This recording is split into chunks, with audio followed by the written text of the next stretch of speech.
Assalamualaikum warahmatullahi wabarakatuh. Selamat malam semuanya. Pada kesempatan ini, saya, Muhammad Noval Gazi Pasya, akan mempresentasikan materi mengenai golongan 5A, atau yang juga kita kenal sebagai kelompok pniktogen. Kita akan membahas sifat tren dan sebagai aplikasi dalam kehidupan. Di slide berikutnya, ada pendahuluan. Apa itu golongan 5A? Golongan 5A ada dalam tabel periodik memiliki nama khusus yaitu pniktogen. Nama ini berasal dari bahasa Yunani, yaitu penigen, yang berarti mencekik. Ini berkaitan dengan sifat nitrogen yang bisa menyebabkan asphyxia jika berada dalam ruangan tertutup. Unsur-unsur yang termasuk dalam golongan ini adalah nitrogen, fosfor, arsen, antimon, bismut, dan moskovium. Yang menjadi ciri khas kelompok ini adalah konfigurasi elektron valensia, yaitu Ns2np3, sehingga totalnya ada 5 elektron valensia. Dengan kondisi ini, unsur-unsur di golongan 5A bisa berperan sebagai donornya atau akseptor elektron, karena itu mereka bisa memiliki bilangan oksidasi -3, +3, atau +5. Fleksibilitas ini yang membuat golongan ini sangat menarik untuk dipelajari. Kita ke slide berikutnya, analisis tren sifat fisika dan kimia. Jika kita bergerak dari atas ke bawah golongan ini, ada beberapa pola sifat yang berubah secara konsisten. A. Sifat logam meningkat. Di bagian atas, kita punya unsur non-logam seperti nitrogen dan fosfor.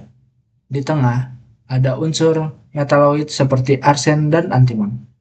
Di bagian paling bawah, ada bismut yang merupakan logam sejati.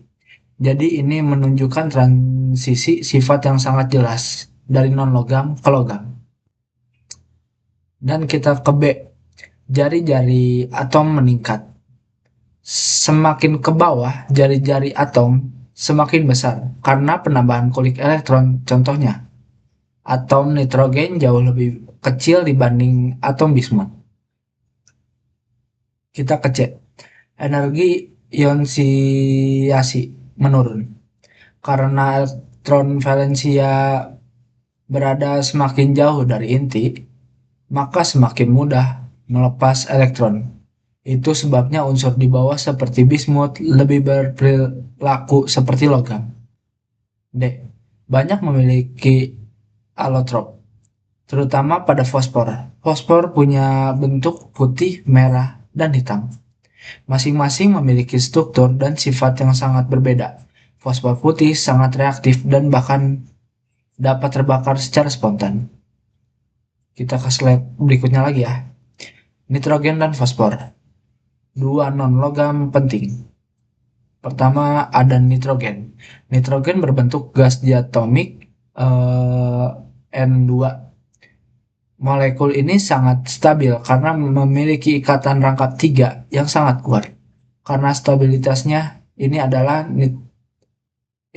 nitrogen tidak mudah bereaksi.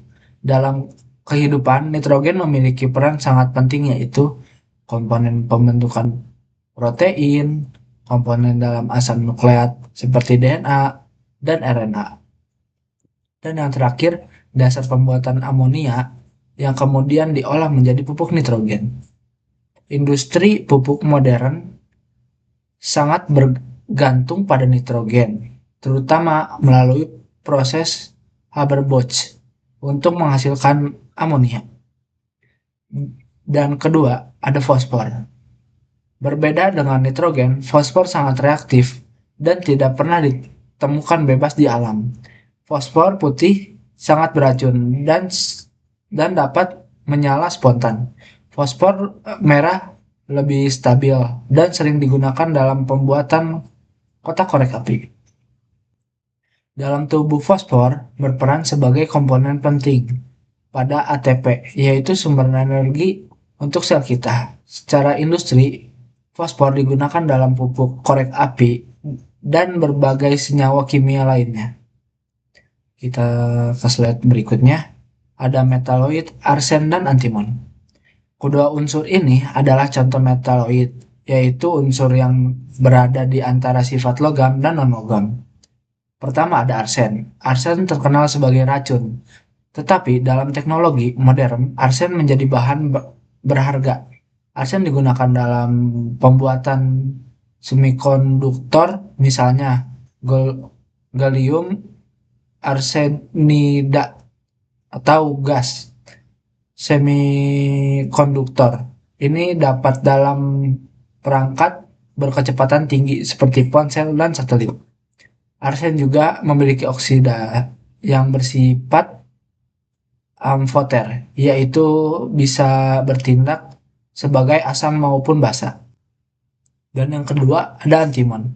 Antimon memiliki kilap metalik tetapi bersifat konduktor. Listrik yang buruk aplikasinya antara lain yang pertama ada dicampurkan dalam logam untuk membuat paduan lebih keras, misalnya baterai timbal asam.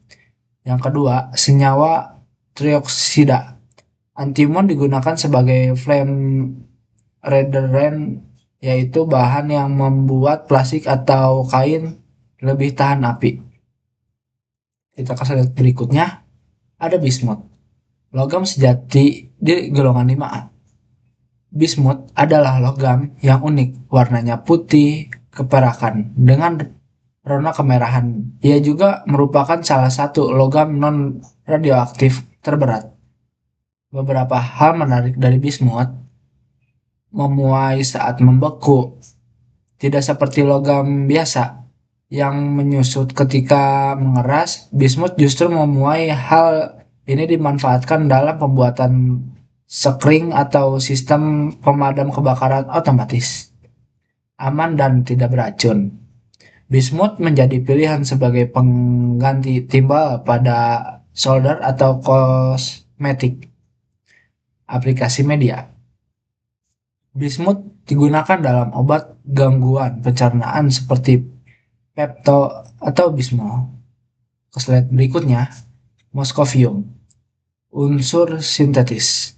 Moscovium adalah unsur super berat yang dibuat di laboratorium. Unsur ini sangat radioaktif dan waktu paruhnya sangat singkat, hanya cukup lama untuk kepentingan peneliti. Karena ini, unsur ini tidak punya aplikasi industri. Ia digunakan untuk memahami batas-batas tabel periodik dan fenomena inti atom superberat.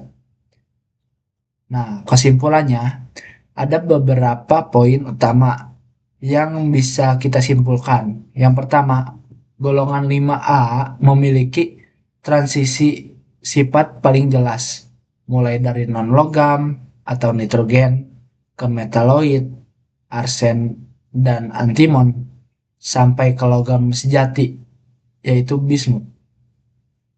Yang kedua, nitrogen dan fosfor adalah unsur biologis penting, terlibat dalam protein, DNA, dan ATP. Tanpa mereka kehidupan tidak mungkin ada.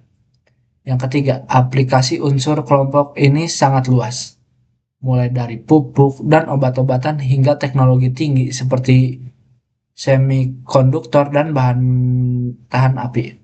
Yang keempat, golongan ini menunjukkan bagaimana perubahan sifat atom kita berpengaruh besar pada penggunaan dan manfaat suatu unsur dalam kehidupan sehari-hari.